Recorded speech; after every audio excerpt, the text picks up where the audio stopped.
Hey everybody, my name is Brandon Jones. I'm the editor-in-chief of GameTrailers.com, and I am on a self-confessed trailer high right now.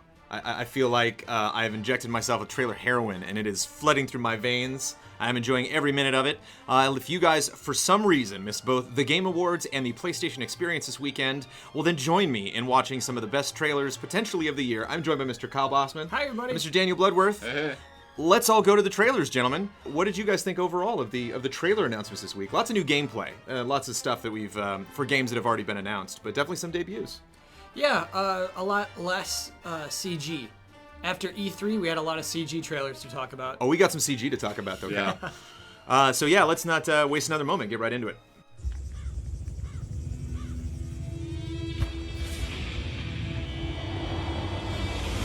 I am excited about this game. It looks a lot like Rage. I think just this whole aesthetic has been done so many times that just selling the aesthetic on its own is not really a sell. Certainly selling like zombie/vampires in the future is like not really a sell at this point. The big thing for me, because I was actually sitting in a chair at the Game Awards watching the show, was that Rob Bowling came out and actually said, this is the debut. He's like, you know, like it'd be one thing if they just rolled this trailer. You know, if like, so, you know, Keighley gave out some award and then they just faded to black and this came up and it would be like, oh, what is this? And then he came out after and kind of described like, okay, well, here's what you saw and here's what we want to do with this game. But to come out and pitch the game and say we've been working on this and what you're about to see is the debut. If you do that on stage, I'm expecting gameplay. I'm expecting to see what this game's going to look like. It doesn't have to be the most amazing gameplay demo I've ever seen in my life if you just want me to get a taste of this. I thought this was a colossal mistake to do a CG thing. This feels like this is MotorStorm. And MotorStorm was cooler than this. And MotorStorm was obviously CG. I mean, this is something you do last year when the PS4 and Xbox One come out. This is not something you do this far into this console gen. Yeah, I just think it's weird how like a lot of these shots, they kind of, especially if you're watching on the stream and the quality isn't the highest, and you're like, is this gameplay or is this not gameplay? And then you start seeing the way he shoots the gun. It's like, okay, this is not gameplay. I was tricked. I thought we were watching gameplay when this first started. Before it was over, you knew it was not Exactly, the game. right, yeah. I guess that's the question, is like, when do you first know? And I think it's the aiming. I mean, first, there's no reticle. Second, the guy pulls off a headshot in a, 0.2 seconds. You know, the whole point of this podcast is how do you sell your game? And like, I don't know what the sell is here. There's no gameplay, there's no weapons here that are blowing my mind. I mean, and everything that could potentially be cool about it, he sold before the trailer even premiered. So I really don't understand. I would make that a part of your trailer, right? Because it takes like 20 or 30 years after the zombie outbreak started. That's unusual. That's a kind of cool thing that doesn't come across in this trailer at all. The comic Walking Dead really gets past the whole zombie apocalypse idea and gets into the just straight apocalypse. Like, if all resources were gone, if everybody was at their wits' end, the human element would be the worst part. That would be the worst thing that you have to fear. Like, the human villains on Walking Dead comic and show and game are all so much more terrifying than the actual zombies themselves. And he stressed that. He came out and said that's why it's called the human element. And then we get this jokey, crazy, stunt-filled video, which I felt was completely in contrast with what he was pitching. Like, what I thought we were going to get is like a very dramatic, you were going to follow a character, no introduction to a character whatsoever. I guess we're that guy? I don't know. This seems, we see so many different people that I guess it's kind of like a Sunset Overdrive thing where we can swap out our outfits and just kind of run in. It seems to be the other way around. It seems to be like, this is a post-apocalyptic game, like what you've seen, but when you kill a guy, then he might come back. You know, like, you're not done with him yet. But yeah, like, you don't get any kind of sense of any significant story to this from the way it's pitched. It's just like, yeah, fun run around, shoot things. And the one concession that I'll give them is I can only imagine. I have never, developed a game to completion in my life. So it's certainly a game of this caliber, certainly not a game for this 8th generation of consoles that we're currently enjoying. I imagine it's extremely stressful, and when you have something like an award show that you agree to premiere your game at, that you're obviously under time constraints, and it's just kind of like, okay, how do we want to sell this? How much time do we have? Yeah. Maybe they did want to show gameplay, but it just wasn't there, so they kind of threw this together at the last minute. But still, I just think, come out, show something. I mean, when Before has a better showing, and it's like little guys with like Tetris pieces for eyeballs and no nose and mouths, and I'm like, wow, that looks interesting, and like something as big and boisterous and beautiful as this, like I bet the game actually looks like this. I mean, this looks like a PlayStation 4 game. It's just the movement that's so weird and unbelievable. it's really sad and disappointing, but I was just about to score it, but I want to try something different this week. I got an interesting tweet a couple weeks ago, and somebody mentioned that, true, it is my podcast, and I do go first, but I'm also quote-unquote the boss here at GameTrailers. I'm the editor-in-chief. You don't need quotation marks. You're the boss. So I just don't, and whenever somebody says boss word, I'm like, well, I guess, but they said that my score could potentially influence your scores. So I don't know. I don't really want to get in a routine, but just to switch things up, I want to start on the other end of the table and go back. So Blood, I want to get your score first. Taking the pitch aside, I kind of say this is a 7. I think just like seeing this trailer on its own and like, okay, fun, run around, shoot guys, but at the same time, it's like I've also done this 100 times, so like I'm not that excited, that interested in it, but it's with the music and what they had going on, I guess it's all right. Just so everyone knows, I did write down my scores, so even Bloodworth isn't influencing my scores this week. So I give this a 3.5. Oh. Here's the thing. After E3, there was a Dead Island 2 trailer that was also CG. We rated it very highly, and so I want to explain the difference. I'm okay with CG. I think CG from first person is misleading. That should not exist anymore. If you're using CG, don't do it to make it look like what game we might be playing, because obviously it won't live up to this. There's next to no point to doing this. Also, if you're doing a zombie game, first things first, show us what's different about your zombie game. Dead Island 2 did that with its debut trailer. This doesn't show us much different, and that's why it's a 3.5. I give this a 5.5. I know it's actually kind of unfair because, like, I am somewhat taking into it how this was presented, where you brought up a good point, Blood, where it's like, if this just dropped on the internet one day, we would be kind of curious. We're like, oh, that looks like fun. Okay, I'm kind of curious what, how that was approached. But it's like, the big thing that I always think of when I look at trailers, I really try to get into the mind of the developers and the marketing people, and like, what were you trying to tell us? And unfortunately, I did get a little window into their minds because they did come out and say what they wanted this game to be, and I do not think that is this trailer. So I'm giving it such a low score because I don't think I think the game they're obviously trying to make and want people to enjoy, and the game that this trailer is selling are two different games, and so that's what drops it so low. But I mean, I like apocalyptic games. I did like Rage, which I compared it to. I do like games like this, so I'll probably end up enjoying it. But we will see what the game actually will look like further down the road. Looking forward to that trailer.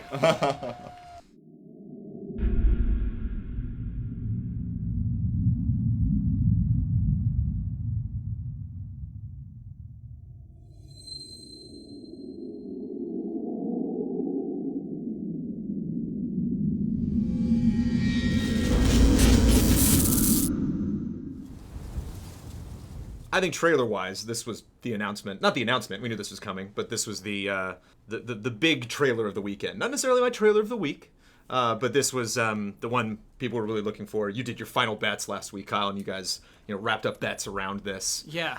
And I felt this delivered. I thought this was really fun. I think this is one of my favorite trailers, actually, not only for a Kojima product, but for all the stuff that I've seen of Metal Gear Solid 5. Wow. I think I like that it's in-game. I think it just has the right tone for me, because I think if you're going to Metal Gear Solid 5, obviously you want to sell the story, you want to set up in the timeline what's happening and where these characters are and what their goals are, for the game. But with this, it's online, so like we're giving you this game. You guys can make it whatever you want. Mm-hmm. And so because it's kind of playful and silly, and there's a focus on gadgets, which I thought was really smart. This is not a trailer that you just capture a bunch of footage of people playing and then just cut that all together and you're done. Again, kind of getting into the mystery of like, how is this produced and what did they want to do? It's like, how did they choreograph this? I mean, did they have the capabilities within the Fox engine to go back at a play session and move the camera around to wherever they wanted and replay these events? Or did they have to set up the camera to get all this stuff? How many times did they have to rehearse and run this? Mm-hmm. Is there anything spontaneous here, or is everything pre-planned? And I mean, I kind of get a sense that this is probably choreographed, and they probably did a storyboard and kind of map it out how they wanted to go. Some of the shots, maybe not, but I think, yeah, like when you're setting up that thing where, he gets hit by the Fulton balloon, it's like, yeah, they knew that somebody planted that there, and he had another guy behind him to watch and get that camera angle.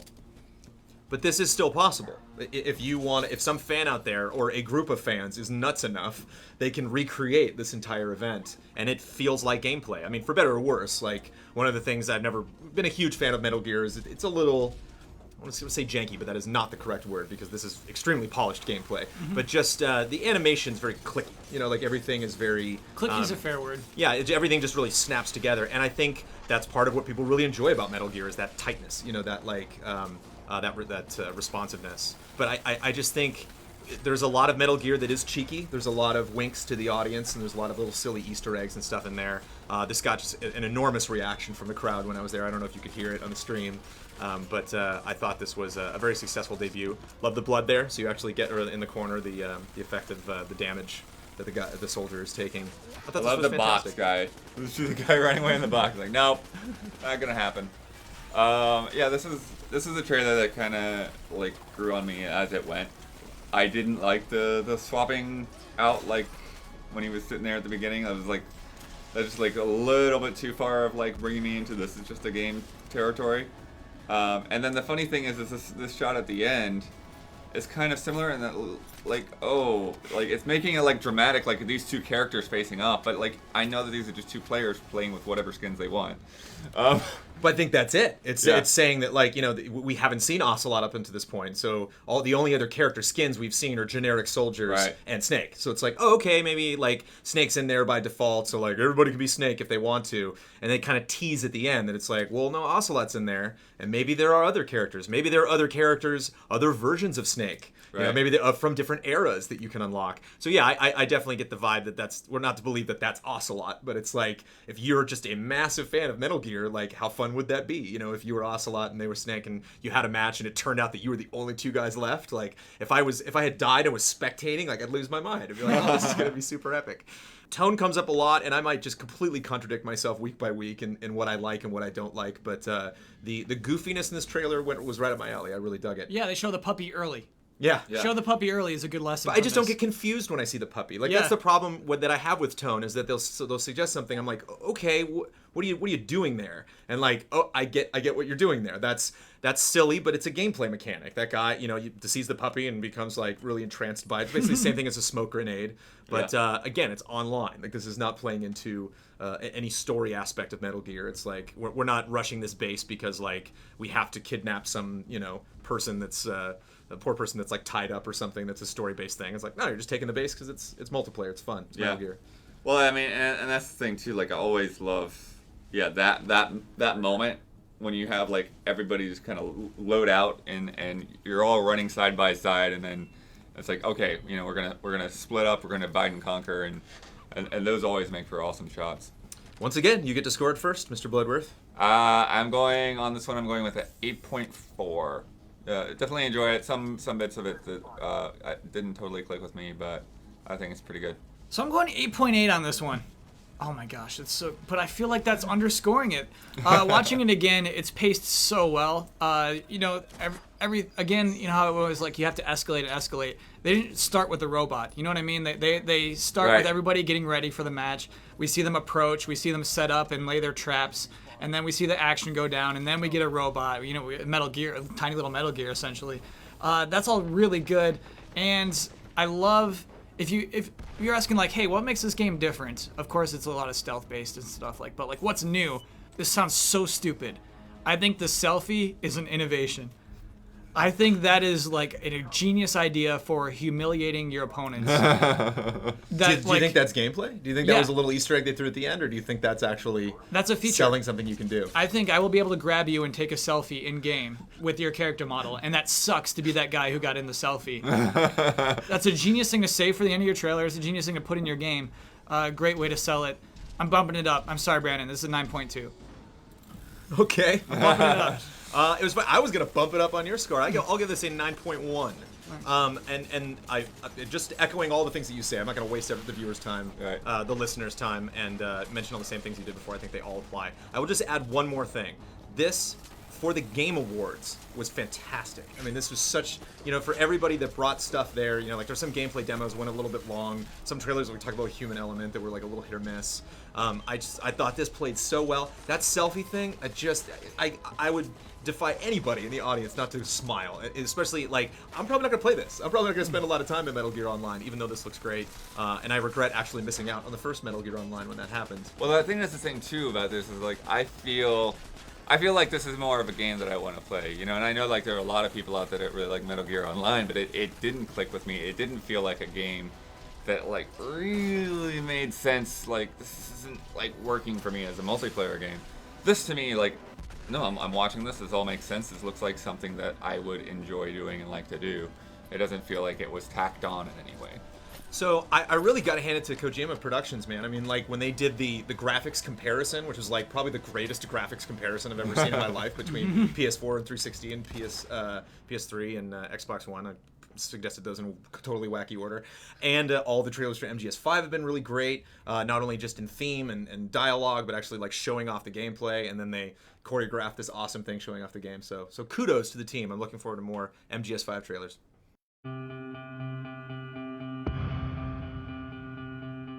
Mr. Kyle Bossman specifically requested the trailer for Street Fighter V from the PlayStation keynote, if I'm correct. Yeah. What did you really dig about this trailer, Kyle? Sometimes we talk about the scenario behind a trailer a lot. You know, and the context of a trailer is, for some reason, adds or detracts a lot from its weight. This was leaked. And so we all saw the words Street Fighter V coming to PS4 only. We saw that headline first before we even got to see this trailer, you know what I mean? And so I think that affected it. I think this is good despite all of the drama around the announcement of the game. This is a trailer about how hard fighting games are, and I really appreciate that. I really like seeing this guy fail on his skateboard and then succeed on his skateboard. We get to see tournaments. We get to see Justin Wong just being so pumped about how good at Street Fighter he is. That's all so good because I think they weren't given a lot of footage. I think they were given basically the same footage we saw 5 minutes after they revealed it finally. And so what they did with it was, let's just show how important this game is without showing gameplay footage. And it shows you can. It shows you can sell a game without necessarily having to show your game the whole time. Do you think this trailer was influenced by the PlayStation experience, by the fact that they knew that this was a community-driven event? And so they were like, okay, well, if we're going to be announcing this at that, let's produce a trailer. I mean, they teased a match at the end, you know, the Capcom Cup, you know, like they're... Yeah. And obviously Capcom is extremely generous to their fans, you know, like they plan their own fan events that they can get they can become a part of. Just for reference, I'm terrible at fighting games. I'm absolutely abysmal at fighting. Well, you play Smash Brothers, though. Yeah, that doesn't count. That's not a fighting game? That is not what they're talking about here. Here they're talking about you put in time and dedication to be good at our game. Yeah. And like that is what I'm not. But I just love how many different walks of life they kind of show here. You know, it's like seeing the graffiti on the wall and the tattoos and all of these different like little fan things and you know, you got kids playing, you've got women playing, you've got all these different people that are like, we love Street Fighter, you know, and it, you know, it kind of plays off this sense of like, yeah, this is for the community, this is for the fans. I hope this is a trend. EVE Online, we talked about a couple weeks ago. Love that trailer. Awesome trailer. They actually showed it during one of the breaks of the Game Awards, and I got a big reaction from the crowd. I love these. I love the shot of the guy in his room with all the games littered all over the floor and all of his stuff around him. Well, the other thing that I think is really good about this is what is new about Street Fighter V is going to be really hard to sell in a trailer. You know what I mean? Like when you watch that gameplay trailer, you're just kind of like, okay, it's Street Fighter, right? You know, it's like the new concepts are gonna be like very kind of, you know, tough to swallow for anyone that's like not into the scene, and they haven't even really get into that. You know, it's like, oh, here's what it looks like, but you know, it's not a game that necessarily benefits from a lot of extra visual horsepower, right? It's a game that's about two players reading each other and, you know, one conquering the other. And that's what this trailer does. That's what this trailer is about. And it's like, okay, you know, this is the next step. Get ready. Do you think the only possible negative thing that you can say about this trailer is the fact that they're like, man, we all love fighting games. We're all together. The massive Capcom community. Let's all collectively get together and get excited and together play Street Fighter V, unless you own an Xbox or a PC. Well, that is like the text they use at the end. It's like that is definitely like this weird little cheap text at the bottom. Like, oh, okay, it's a disclaimer almost. It's like, hey, yeah, this too. No, I mean you're right. It's not even a disclaimer, honestly. Like that shows up like a proclamation. At that moment in the music, we're still like being celebratory of the title, and then like that thing is like its subtitle almost. You're right. It is kind of it does detract from it a little bit. Well, Kyle's already got his score, so we can steamroll over him really quickly. But what is your score? Yeah, I mean, I had to kind of come up with this on the fly. I'll go 8.8. Yeah, I like it. I give this a 9.5. I'll give it a 9, right in the middle there. It's one of those things that I can't really negatively say, anything about it. I think the exclusivity is kind of ignored. It's something that maybe they could have, I don't know, talked about it a little bit, or just because you see all these people together and obviously they're like alienating half of their community. Yeah, but at the same time, it's like for the PlayStation experience, that's actually a positive for their audience. You definitely see lots of PS4 shots. They have a close up of like just the controller, so like it feels a little markety to me towards Sony products.